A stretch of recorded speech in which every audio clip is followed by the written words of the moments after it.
I have always been a man who knew what he wanted, whether it was in the workplace or in life. Running a leather tanning business in Griffin, Georgia, keeps me on edge, but it's also provided me with the stability I never expected after Rebecca's death. I wasn't sure how I'd keep going. Aaliyah was just 8 at the time, and I was completely overwhelmed. But then my mother, Johanna, stepped in and reared her. I can never thank her enough for it. Elias, 18. I am now starting college. Time flies. Every day, I witness her become the young woman she was supposed to be, and I couldn't be more proud. But there's always this side of me. Rebecca left this hole. I suppose I never truly recovered from losing her. Sometimes I find myself thinking about her and envisioning what life might have been like if she were still alive. Pamela. Pamela entered my life unexpectedly. We met at a local fashion event. She was the type of woman you could not miss. Tall, confident. With her quiet focus, she stood out, even in a room filled with models. I was instantly attracted to her. Initially, I refused to accept it to myself. When we started dating, it felt like something clicked. I knew we were both elderly and had a lot of baggage, but I didn't care. She was unlike anyone I had ever encountered. After a year, we were married. Aaliyah was not delighted at first, but she eventually warmed up. We created a life together, and it was enjoyable for a while. At first glance, this appeared to be the case. I've never been one for a peaceful lifestyle. Not until Rebecca. Before her, I was a different man. Someone who lived in the shadows, doing what I did best. No questions were asked. I used to be a Mossad agent in Israel. Before the politics got too complex, my allegiance was tested. When everything came apart, I did what I knew best, become a mercenary. It's not an appealing job, but someone has to do it. The money was nice. The job is even superior. I discovered how to remove anything in my way. There is no trace left behind. No body, no crime. Simple as that. But then Rebecca entered my life. I recall the first time I saw her. She wasn't like the women I was used to. Quiet, intelligent, grounded. She didn't ask any questions. She just accepted me for who I am. And then Aaliyah arrived, and everything changed. I never imagined I'd be a father. I never anticipated myself in that position. But once I held my kid, something inside me shifted. I was still affiliated with the Mexican cartel at the time.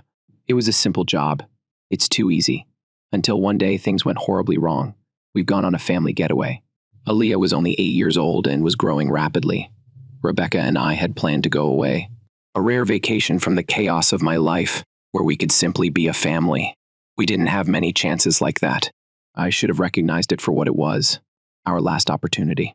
We were in a little village close to the border. We were far enough away from anything that we could feel free to breathe. The plan was straightforward. Take Aaliyah to view some local sites. Allow her to enjoy a day of pleasure, but life had different plans. We were walking down a tight street when this happened. I didn't notice them coming at first. The cartel had been attempting to maintain a low profile. However, a rival faction must have been aware of our presence. It wasn't long until everything burst.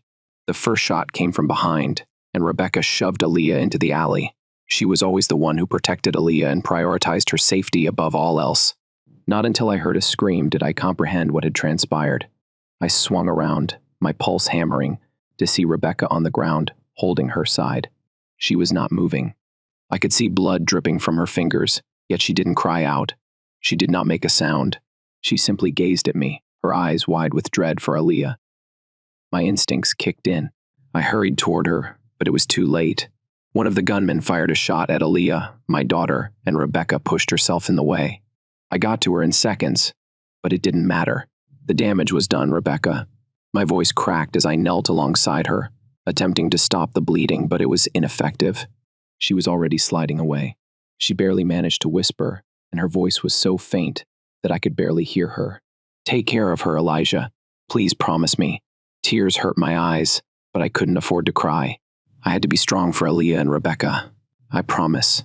I choked my hand on hers, attempting to keep her stable, but her strength was rapidly fading. She drew one final breath, and then nothing.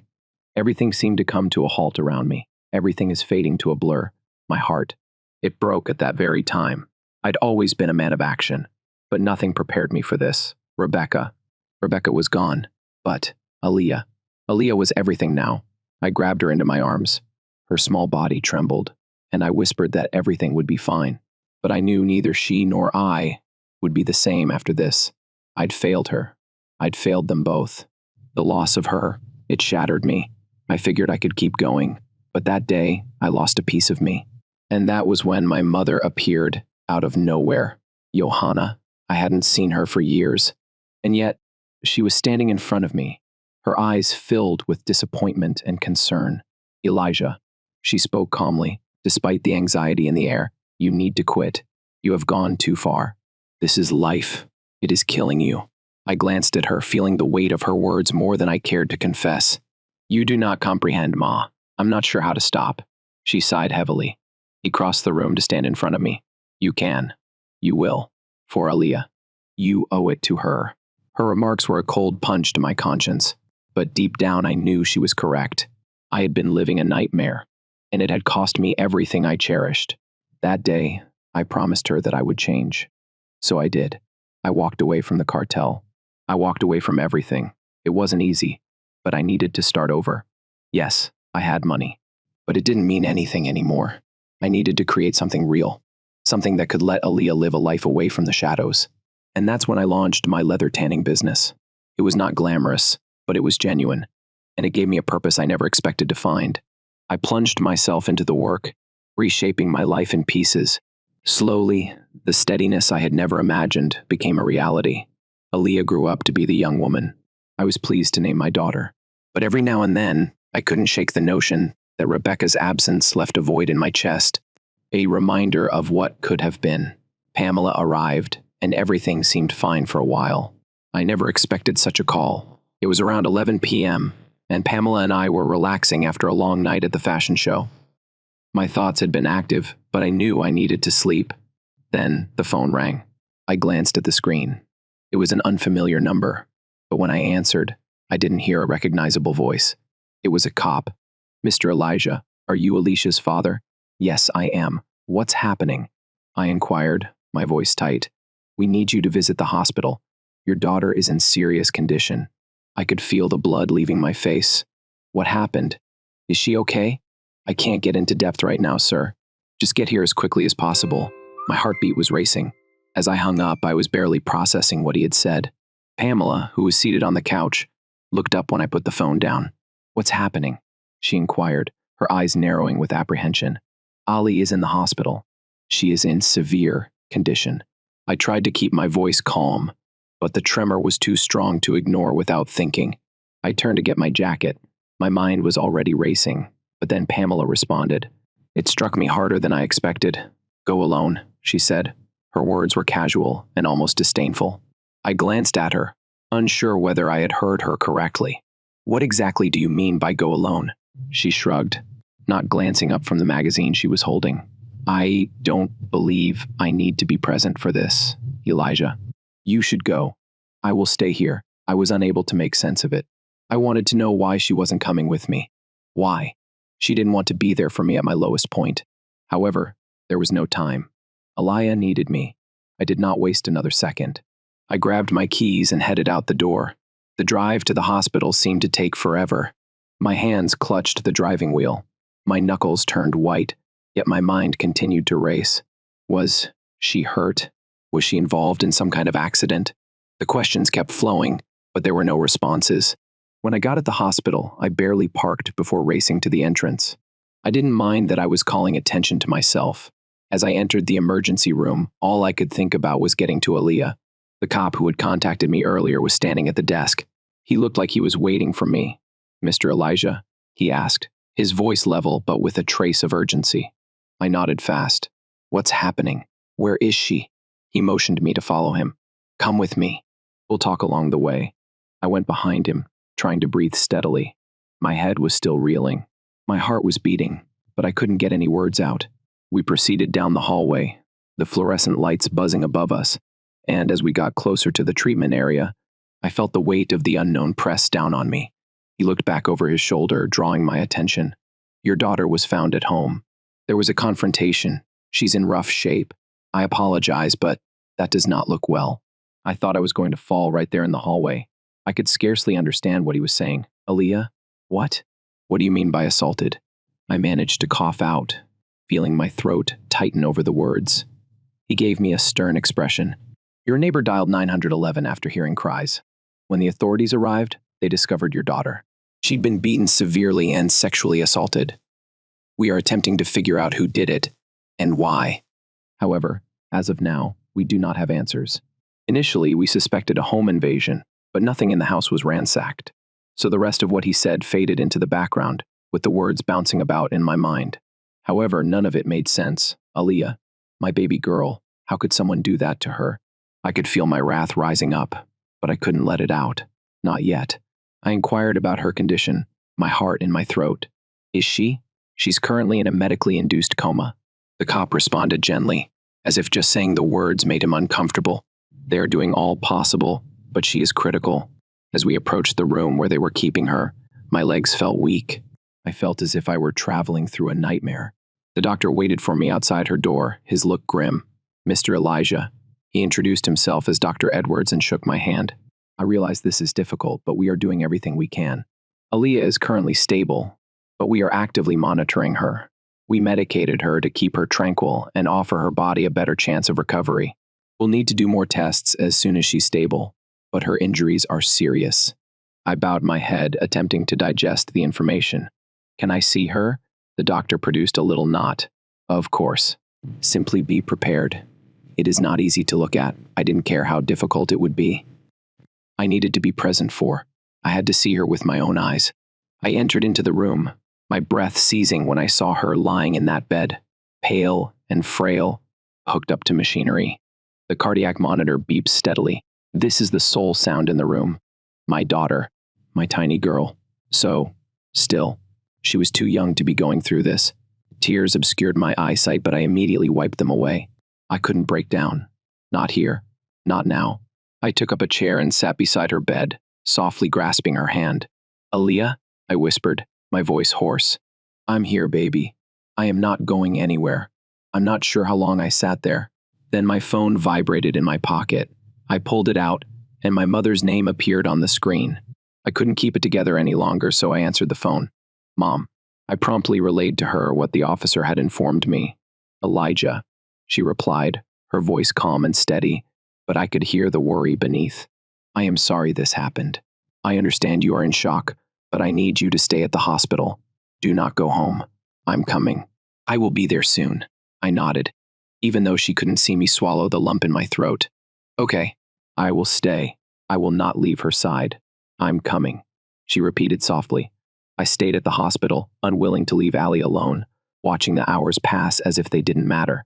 But my mother's tone, when she described the feeling that something was wrong, never left me. More than 24 hours had passed before she arrived. When I saw her at the hospital entrance, I noticed something had changed in her demeanor. She was extremely calm, as if she was carrying something heavy, something she had not told me yet. And she wasn't alone. A man stood beside her, tall and serious, wearing a sharp suit that screamed business. Elijah.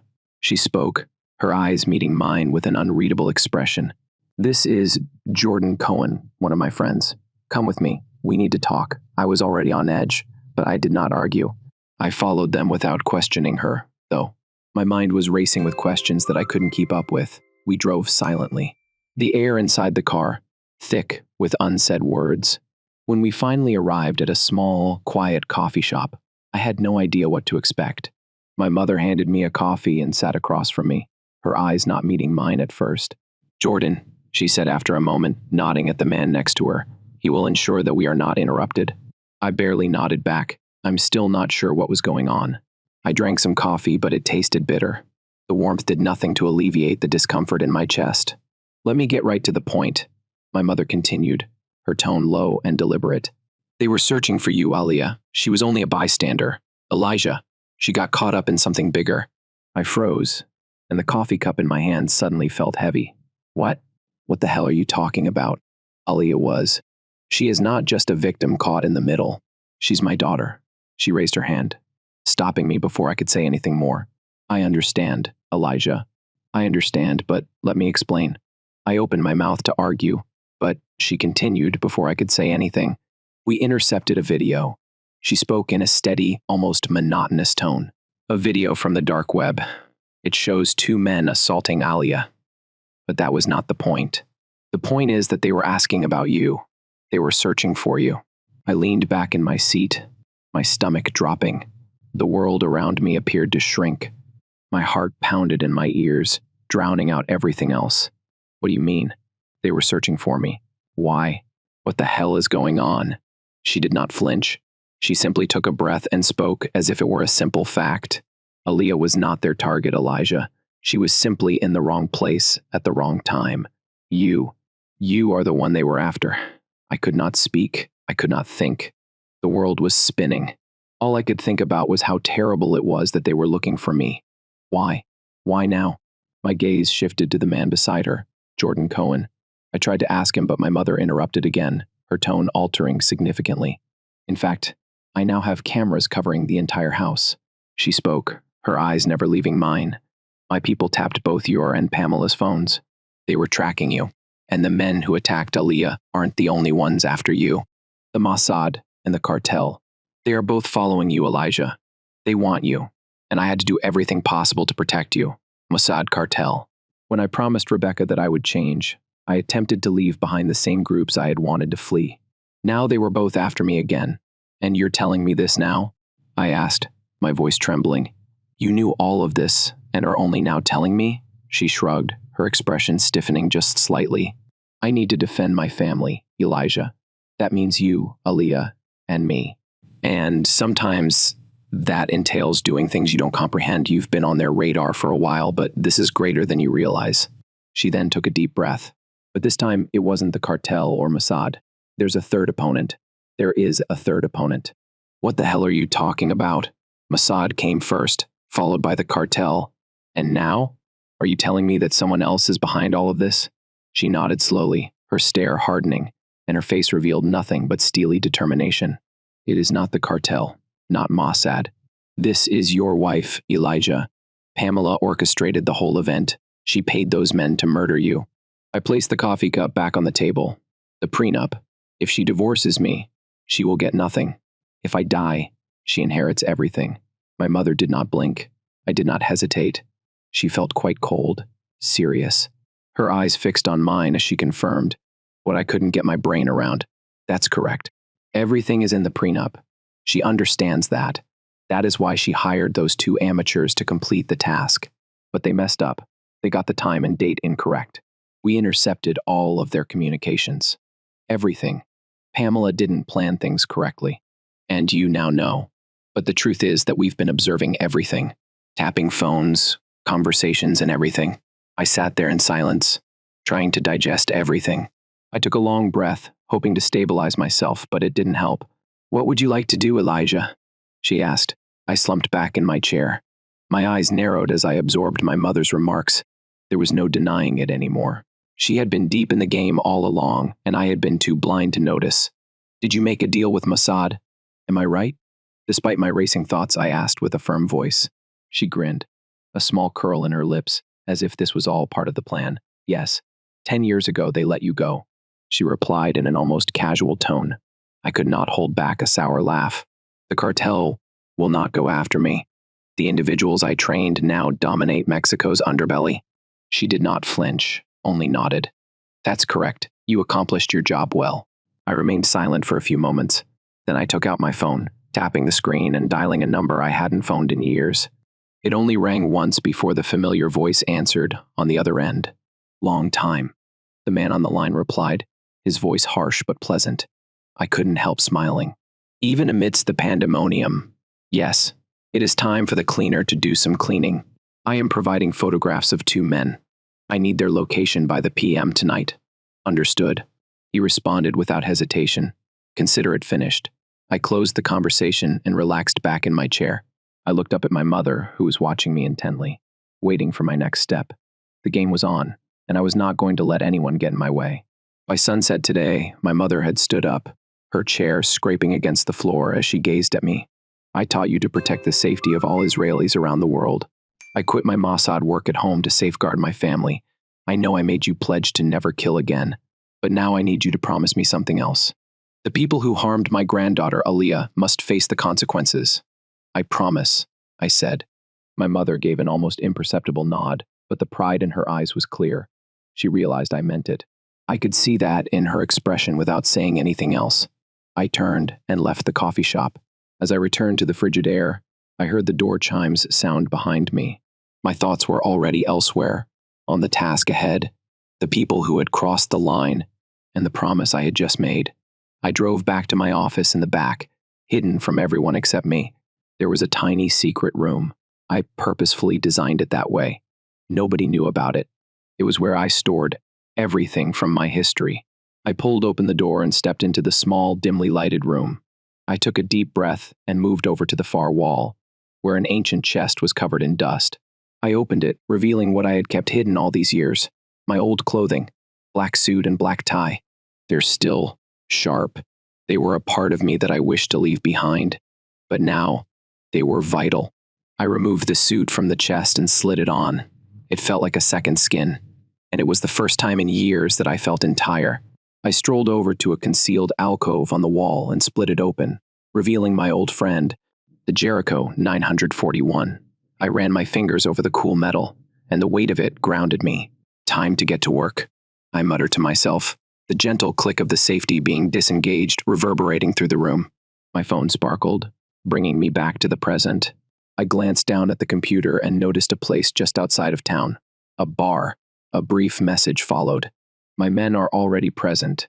They know who you are. I did not waste any time. As I accelerated approached the bar, the engine roared to life. The streetlights blurred as the minutes passed. 30 minutes later, I drove into the gravel parking lot and parked, the chilly night air cutting at my skin as I stepped outside. The bar was small and decrepit.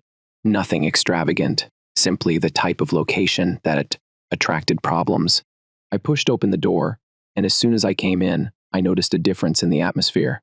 The two men I was after were laughing at the counter, unaware of the impending storm. As I got deeper into the room, I realized how quickly everything changed. Men in the corner who had been conversing casually suddenly jumped up and looked around intently. The mood tightened when the doors were locked, and the last few customers were let out. Within 5 minutes, only 2 men sat at the counter, with another 20 spread across the tables. All eyes are now on me. I didn't lose my stride. I strolled directly to the counter and took a seat beside the 2 men, my presence enough to drown out their conversation. They gazed up at me. The first amazement was immediately followed by dread. One of them, the biggest of the 2, smiled awkwardly, attempting to maintain some confidence. "So, what have we got here? Are you a little far from home?" he said, his voice full of scorn and uncertainty. I didn't answer immediately. Instead, I leaned in slightly closer, my gaze locked on his. "You know why I am here?" I said softly. One of the men, the larger one, rose from his stool and gave me a smug look. "I'm Gabe," he continued, his voice oozing with fake confidence. "And this is my brother, Butch." He hurriedly indicated to the smaller man who was inside me. "Your daughter was okay." I relished every second of it. In fact, I videotaped and posted the act. That video alone earned me $2,000. I remained mute. Every part of me wanted to lunge at them, but I remained calm. I needed to hear everything. Butch grinned grimly and finally said, $10,000. She had intercourse with us, too. I gave a tight, thin smile and let the stillness remain for a moment. So I began with a quiet, calm voice. "What do you believe will happen now?" Gabe's grin vanished, replaced by something darker. He leaned closer, his gaze hardened. "We will kill you, then take the money and screw your wife once more. It's easy." I laughed, almost challenging the stillness of the bar. "Do you honestly think that will happen?" Without replying, I reached into my jacket pocket and took out something little. I put it on the counter between us. It was a lipstick, the type of woman who would carry a common, ordinary object. Gabe and Butch looked at it, puzzled. I slumped back in my chair. My gaze never left them. "You have no idea what I'm going to do to you two." Butch roared and lunged at me, but I was faster. I grabbed his arm mid-swing, twisted it violently, and felt his shoulder pop out of its socket with a painful crunch. He yelled in horror and stumbled back, holding his worthless arm. Gabe reacted next, taking a knife from his pocket and slicing at me. I sidestepped easily, the blade whistling past me, and before he could react, I turned and delivered a devastating kick to the side of his head. The blow threw him to the ground, groaning in pain. I stared down at him, amused. You people consider yourself gangsters, I chuckled. You are merely amateurs. Gabe shifted to his side, his eyes hazy and his lip bleeding. Butch was still groaning and attempting to lift himself up with his good arm. I ignored both of them and focused on one of the men standing close, one of my guys. Without looking, I threw my car keys at him. There is a bag in the trunk, I said calmly. Grab it. The man nodded and immediately disappeared outside, while the rest of the room remained silent. Every set of eyes was still focused on me, waiting. A minute later, the man reappeared with a huge duffel bag. He placed it in front of me and carefully zipped it. Reaching inside, I took out 2 women's gowns. I held them up so Gabe and Butch could get a good look. Their perplexity was obvious, but it didn't last long. I turned to face the men gathered around the room. My voice remained steady and cold. I want you to soften these so-called gangsters up a little. There was no hesitancy. 20 men moved in on Gabe and Butch, banging fists and feet into them. The bar was packed with impact sounds, pain moans, and bone cracks. Gabe attempted to protect his face, which curled under himself, but there was no way out. After a few minutes, I raised a hand. Enough.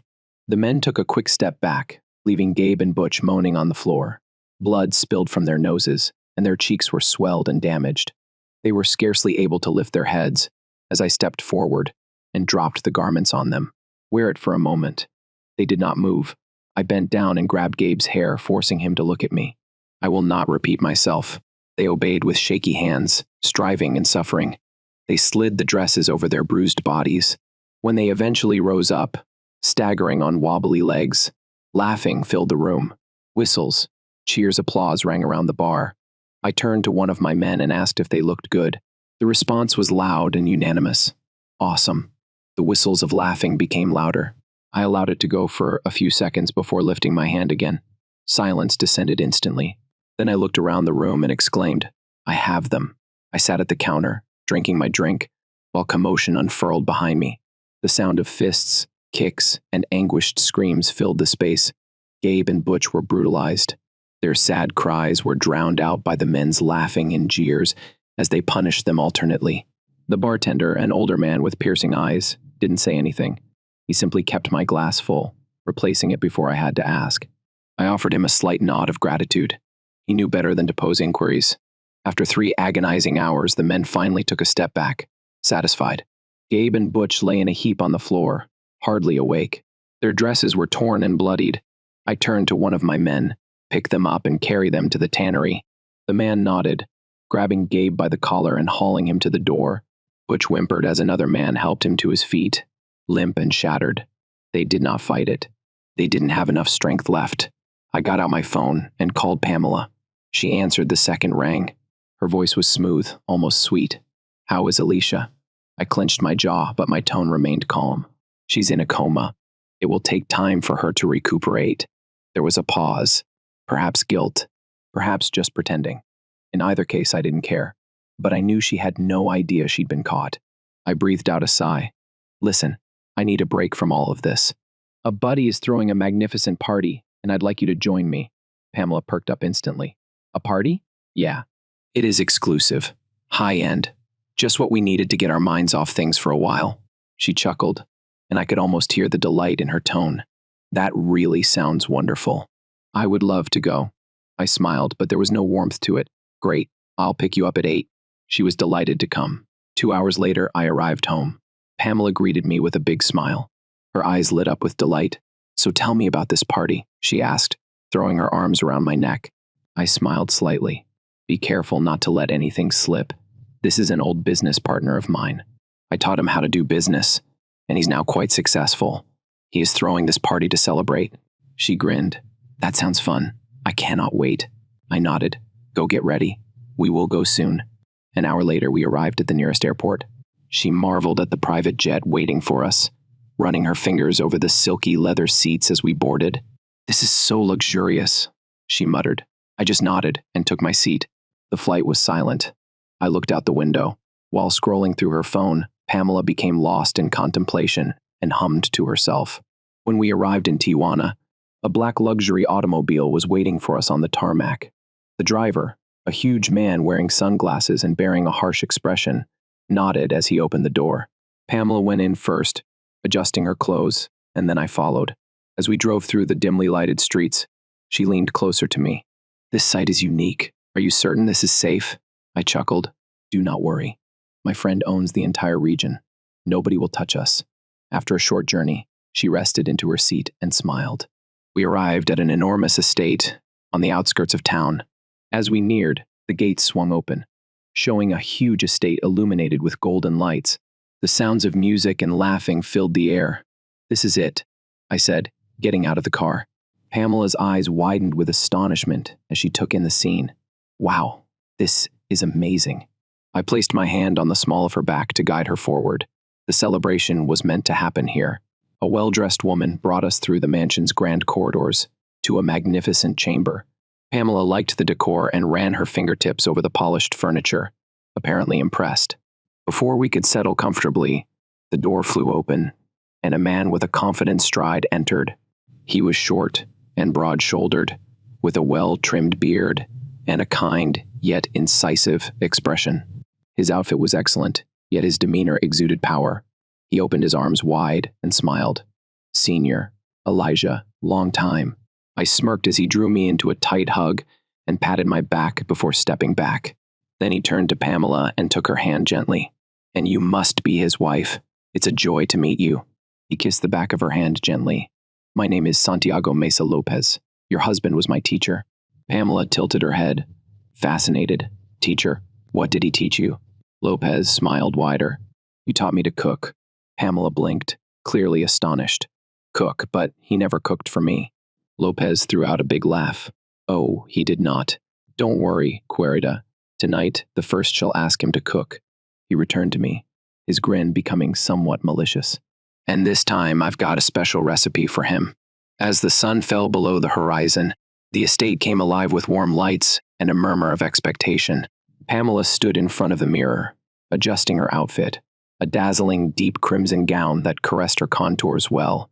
She was focused on finishing her cosmetics when a knock rang through the door. I walked over to open it. A well-dressed gentleman with a knowing smile handed me a sleek black box. "Senor Elijah, this is the package you ordered." I returned his smile. "Gracias." I closed the door and turned to Pamela, holding the package in front of me. "I've gotten you something unique." Her eyes twinkled with joy. "A present?" I nodded and opened the package, displaying a gorgeous pair of ankle-strap heels. She gasped. "Oh my God, they are the perfect match for my dress." She slipped them on and walked a few paces, admiring how they felt. Then she approached me, placed her arms around my neck, and planted a sweet kiss on my lips. "I love them," she muttered. I grinned and took her hand in mine. "Shall we?" Her arm was entangled in mine. We exited the room and strolled hand in hand toward the party area. Pamela furrowed her brow as she gazed around the deserted party space. The soothing glow of lanterns illuminated the enormous dinner table, which had a clean white cloth and golden tableware, giving it a luxurious appearance. But the silence and stillness, it was unnatural. She turned to face me. Her voice conveyed confusion. "You mentioned a party, but where are the guests?" Lopez, standing erect in his tuxedo, let out a low laugh. "We don't need any guests, Senora Pamela. But believe me, this party is going to be amazing." Something about his tone made her apprehensive. I could see it in the way. Her fingers trembled slightly, and her breath caught for a brief instant before she faked a grin. She took a step nearer and focused her sight on the magnificent table, where two massive plates sat in the center, their lids polished to a brilliant brightness. Lopez motioned toward a chair. "Please sit." Pamela hesitated, but after looking at me for encouragement, she eased herself onto the cushioned seat. I walked around the table and took a seat across from her, my gaze fixed on her face while Lopez nodded subtly. Two of his men moved forward, lifting the hefty plates and positioning them immediately in front of her. Pamela glanced at me again, and I could see she was nervous. She gave a faint, hesitant laugh. She looked at the covered dishes and said, "What a setup." I leaned forward slightly. My voice is calm. "Pamela, tonight is a special occasion." Lopez offered another nod, as did one of the males. "Move closer." He reached out and gripped the lid's handle in one rapid stroke. He lifted it. The two plates featured two heads, one of Gabe and the other of Butch. Pamela. Screams ripped through the calm night air, primal and terrifying. She lurched back and her chair tipped. But before she could fall, two of Lopez's guys grabbed her and forced her back into place. Her hands trembled as she gripped the edge of the table, her gaze fixed on the decapitated heads in front of her. Gabe's mouth was slightly open, caught in a constant gasp, and his eyes were glassy, lifeless. She turned to me, her face devoid of color. "Elijah, what's this?" Her voice was barely above a whisper. Her breath came out in faint gasps. I leaned forward, my elbows resting on the table, and my fingers intertwined. My voice was steady and controlled. "If you desired money, I would have given you some. If you desired freedom, I would have given it to you." I cocked my head slightly, watching fresh tears fill up in her eyes. "But you wanted my life." She shook her head furiously. "No, it isn't like that." I cut her off, my voice becoming colder. "My life is dedicated to my daughter, Pamela. She is the most valuable thing to me. And right now, she's in a coma, struggling for her life because of you." She let out a choking sob, her hands quivering on her lap. "Elijah, please. I did not mean." I sighed gently and shook my head. "I cannot overlook or forgive it." I make a gesture towards the table. "There are repercussions, Pamela. Just as there were for Gabe and Butch." Her eyes shifted back to the decapitated skulls, and she gagged and covered her mouth. I smirked slightly and gestured to her feet. "I hope the pumps you are wearing are comfortable." I allowed my words to sink in before saying, "These two gave their lives for them." Lopez immediately interjected, "Senor Elijah, I have a special marinade just for this occasion." I leaned back and smiled, saying, "Please allow me to learn from my student this time." He smiled and signaled to one of his men. Two men arrived with a huge filled with a transparent liquid and approached Pamela. They then poured it in her. Pamela gasped as the thick liquid seeped through her clothes and clung to her skin. Her breath came in shallow, panicky rushes, and her wide eyes shifted between me and Lopez. She attempted to move, but the men held her in place. Lopez chuckled, praising his work. "Odorless." He mused, twirling some of the liquid between his fingers. "Looks exactly like water, just a little thicker in consistency." Pamela whimpered. "Elijah, please. What's this?" I leaned back in my chair and watched her intently. "You will find out soon enough." My voice was calm and deliberate. Lopez took off his jacket and motioned toward me. "Senor Elijah, I propose you take a step back. I wouldn't want any accidents." I kept Pamela's stare for a long moment, before carefully rising from my seat without saying anything. I took several deliberate steps away. Pamela's breath hitched as she sat motionless. Her gaze darted between me and Lopez. Lopez took a step back with an amused smile. "So, you are a Pamela? As previously said, the celebration will be illuminated." The match was flicked on the side of the box, and a tiny flame ignited. Pamela's eyes widened in terror. "No, please, Elijah." Lopez, still laughing, stretched his arm and let the match drop from his fingers. The small flame tumbled through the air, twirling lazily before gravity drew it down directly into Pamela. The air was dense with the bitter odor of burning. I stood there for a bit, allowing the silence to settle before my phone went off. I glanced at the screen. My mother's name. "Alicia is awake. She has recovered from her coma." I sighed heavily. "I am sending you a picture." I emailed her a photograph of the blazing fire that was still destroying Pamela's ruins. A second later, the thumbs up emoji appeared. I could almost hear her silent approval in my head. I pocketed my phone and walked over to Lopez, who was now standing in stillness next to the ruins of the chaos. His expression was unreadable. "Senor Elijah is a Leo, correct?" he inquired gently. Lopez sighed, glancing down for a time before returning his eyes to me. "I lost my little angel years ago. It aches to see angels suffer," I replied. "As long as there are devils, angels will be hurt. It is up to us how many demons we can defeat." Lopez offered a slight nod, his eyes icy but knowing. Lopez gave me a small smile. "You shouldn't have come out, senor. They could have called me. I would have handled it." I leaned back slightly, allowing the time to settle before speaking. "I was missing this," I replied with a smirk. He laughed, a deep chuckle with something darker underneath it. Then his expression changed, and he grew more serious. "Speaking of missing out on pleasure, there's this guy back in Texas named Ralph. He has taken out a few of my soldiers. He's a bright child. He wants to kill me." I leaned forward, keeping my gaze steady as I looked him in the eyes. "Let him come." I spoke, my voice frigid yet confident. He has no idea what he is getting into. Here's the next story. The party was held at an extravagant rooftop venue in downtown, which reeked of overpriced cocktails and eager networking. A sea of suits and sequins swung in the faint golden illumination, everyone pretending they weren't just there to kiss the proper asses and climb the appropriate ladders. I was already regretting coming. Ashley had been glued to her phone since we got out of the car, scarcely noticing my presence. I should have seen something was wrong right then and there, but I'd spent the previous year making excuses for her. She vanished as soon as we arrived, blending into a crowd of coworkers while I stood awkwardly near the bar.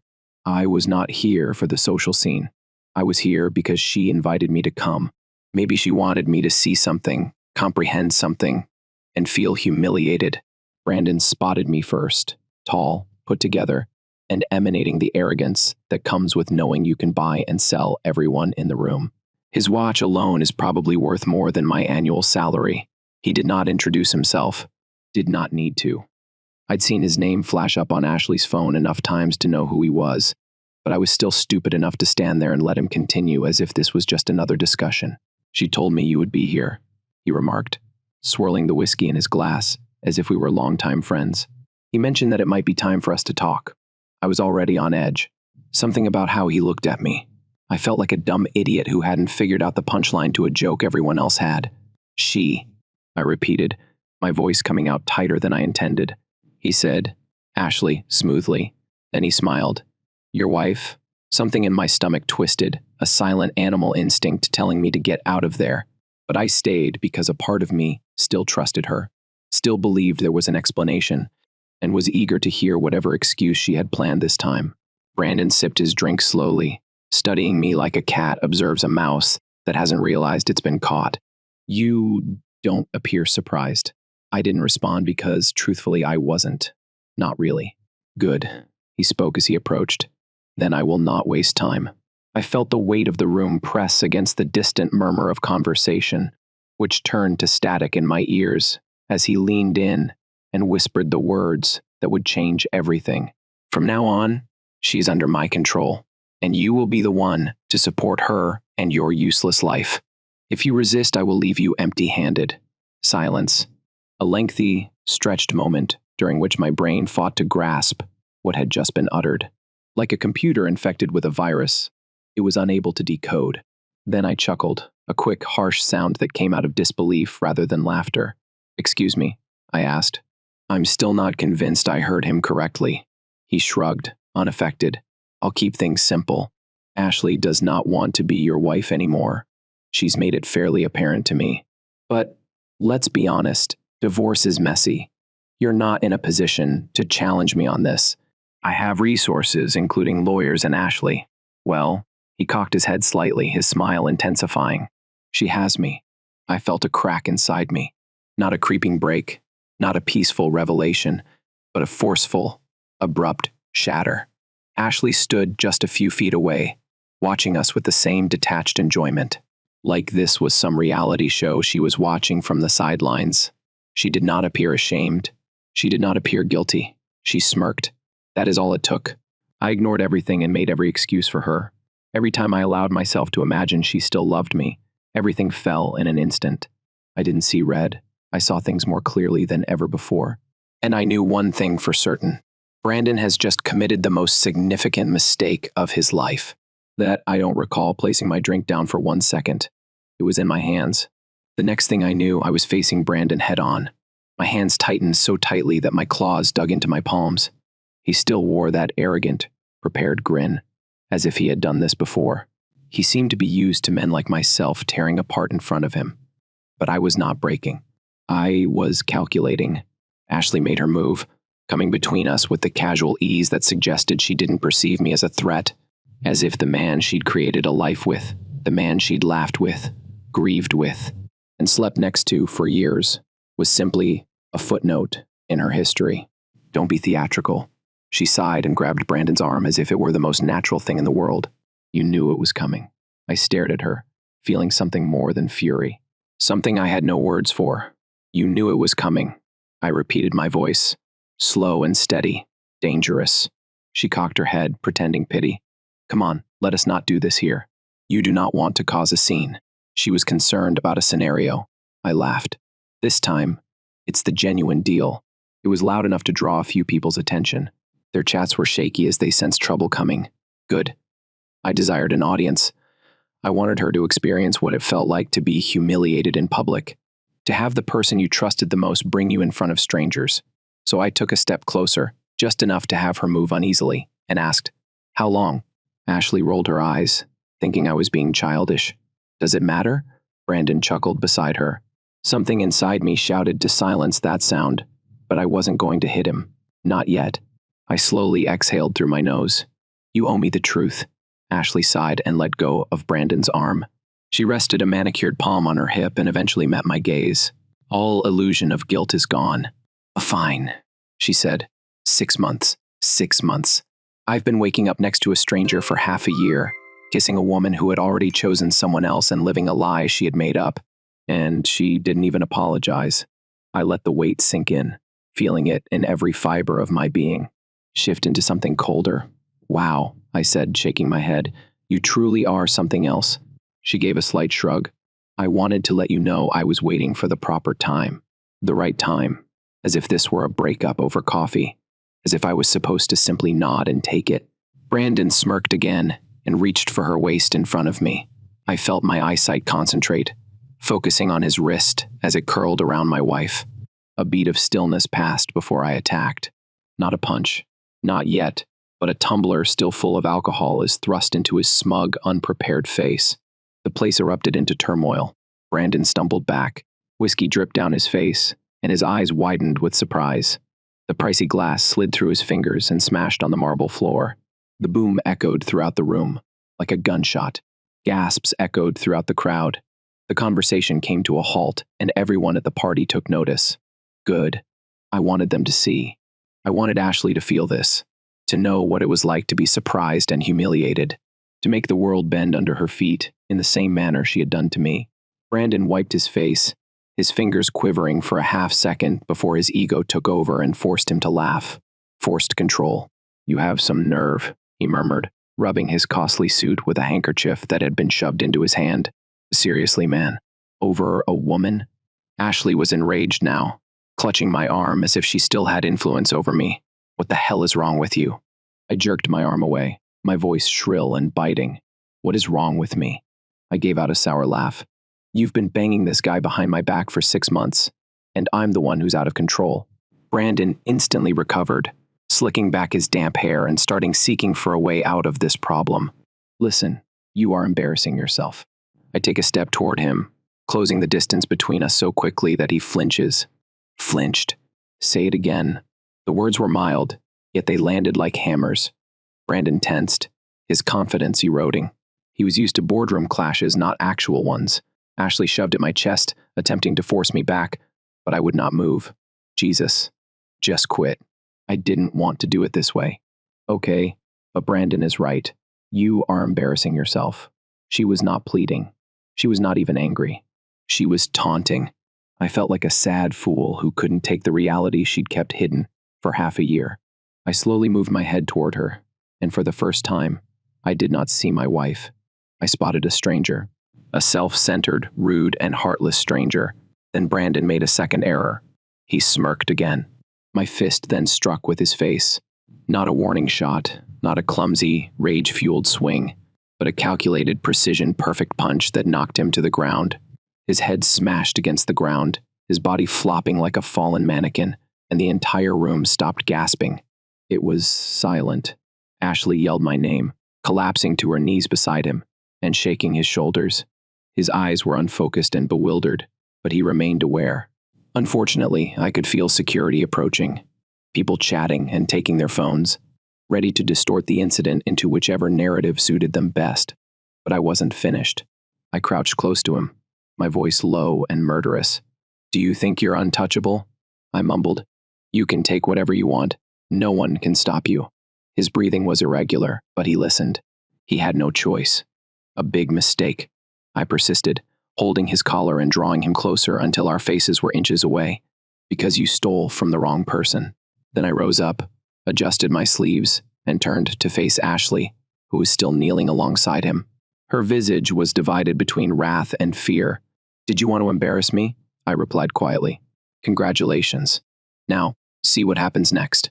Then I walked away, leaving nothing but chaos in my path. The moment I stepped out of that pricey rooftop hellhole, the chilly night air hit me like a punch in the face. My heart was pounding. My knuckles ached, and my mind was a hotbed of rage, betrayal, and something more. Clarity. Ashley believed she had me cornered. She assumed she had already won. That smug, condescending smile. She gazed at me as if I were a pitiful, abandoned thing. Something is beneath her. Now. Like I was small. She had no idea. Despite the adrenaline still coursing through my veins, I took out my phone and kept my fingers steady. One call. That was all it required. It rang twice before a recognizable voice answered.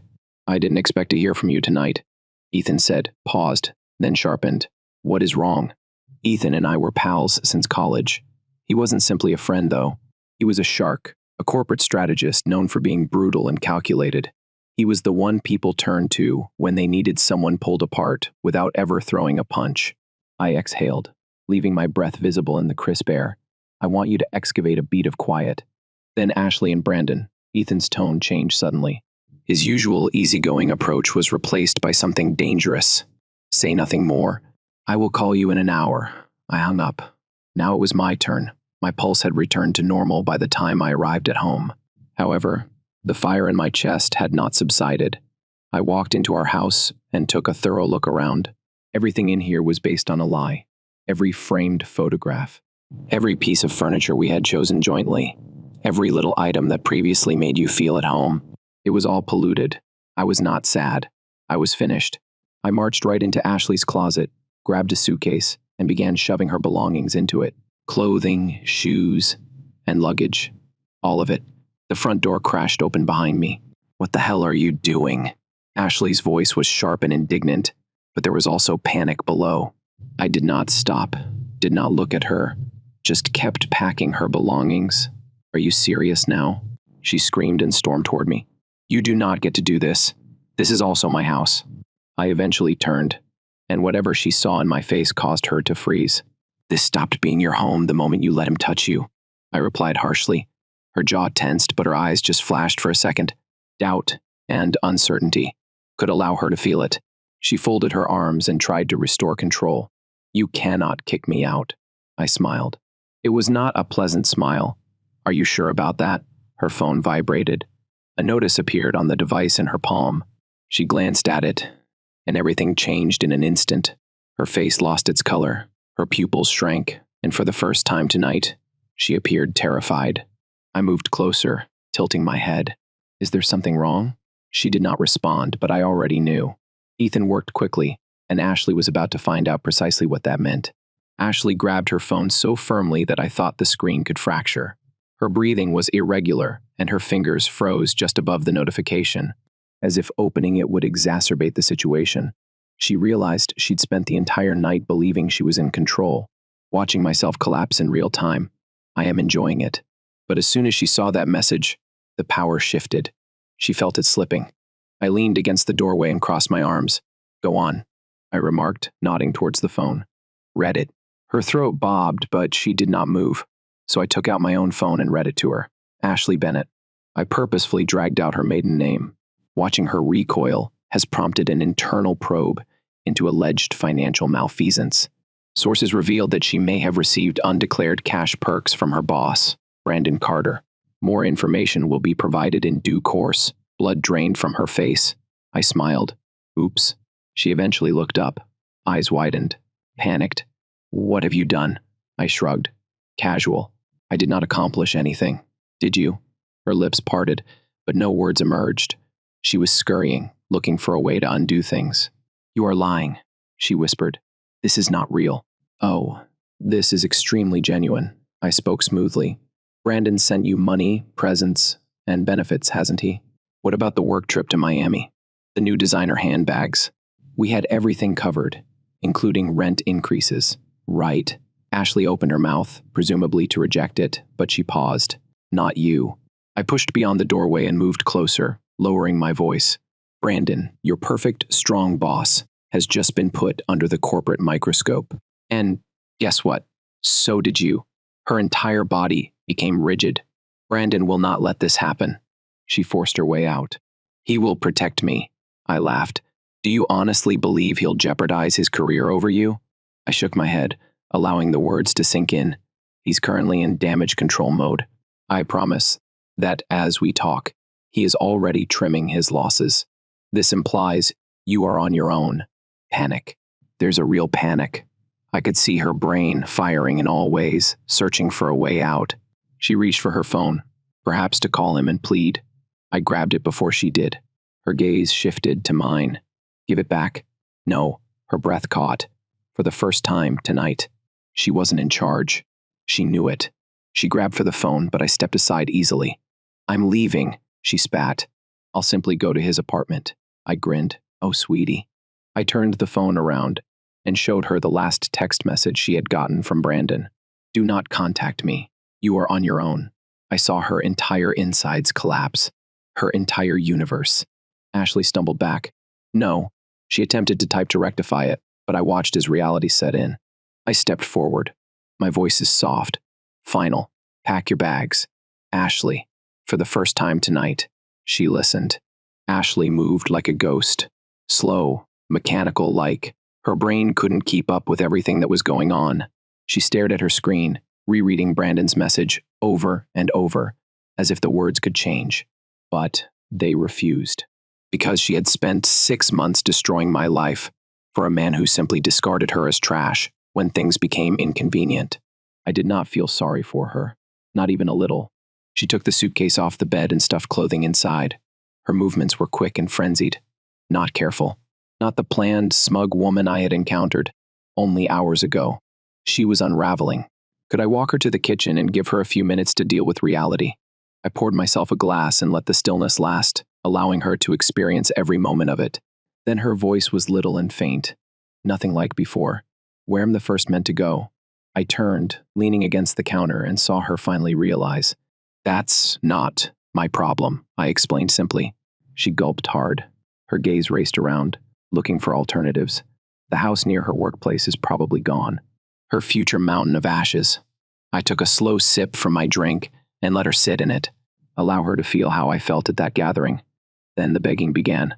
Listen, she attempted with a trembling voice. I made a mistake, okay? I botched up, but I chuckled. An error. I motioned around the room. 6 months of lying, sneaking, and sleeping with your employer, and now he's fired you. You believe you can just, what? Undo it. She flinched. I did not mean that you meant all you said. My voice was sharp, cutting, and absolute. Her lips parted, but there was nothing more to say. She'd already lost. She knew it. Then she did something pathetic. She dropped on her knees. Aiden, please, she whispered. I do not have someplace else to go. I looked down at her, at this lady who had shattered my life and wanted me to clean up the mess. She sought mercy. I leaned very close and looked her directly in the eyes. You did not show me any. Then I took her bag, dragged it to the door, and opened it up. Her breath caught for a second. I suspected she might fight. She might try to claw her way back, but no. She stood. She grabbed her suitcase and departed, and with that, she was nothing. The door closed behind her with finality that rang throughout the home. A house that suddenly felt larger and more empty, but not in a bad way. No, it felt lighter, as if it had been cleansed of something noxious. I stood there for a long time, letting the silence wash over me. My heart didn't race anymore. My hands didn't shake. The thunderstorm has passed. Then my phone vibrated. Ethan? I answered the first ring. She's gone, I replied simply. He chuckled. I believed I'd just received an update on Brandon. A pause followed by a satisfied tone. He's finished. I exhaled. I closed my eyes for a second. Tell me everything. Ethan did not disappoint. Brandon's corporate leash had been yanked harshly. HR had already been informed about his little deal with Ashley, and by the time he recovered consciousness, after my punch, the company's legal team had begun investigating his finances. It turns out Ashley wasn't the only lady he had invested in. The scandal was ready to erupt. By morning, he'd been suspended indefinitely. His accounts were under audit. His wife? Oh, yes. He has a wife. They had previously been notified. Ashley hadn't suddenly lost her safety net. Brandon had lost his entire empire. I let out a low whistle. Damn, that was quick. Ethan laughed. You recognize me. Efficiency is my love language. I smirked. Ashley has nowhere to go. She tried calling Brandon 4 times, was ignored, and then tried texting one of her coworkers, which ended with a pause. She's probably sitting in her car right now, trying to figure out what the heck has happened to her life. I imagined it was her alone, lost, abandoned. The woman who smirked at me hours earlier, now discarded like trash, should have satisfied me, but she did not. I wanted more. Ethan must have noticed it, as he spoke again, his voice contemplative. What would you like to do next? I looked around the house. My house? She set fire to the one in which I was ready to establish my future. Then my gaze landed on her closet, and a nasty notion germinated. I smiled. I want to erase her. The next morning, I felt lighter than I had in months.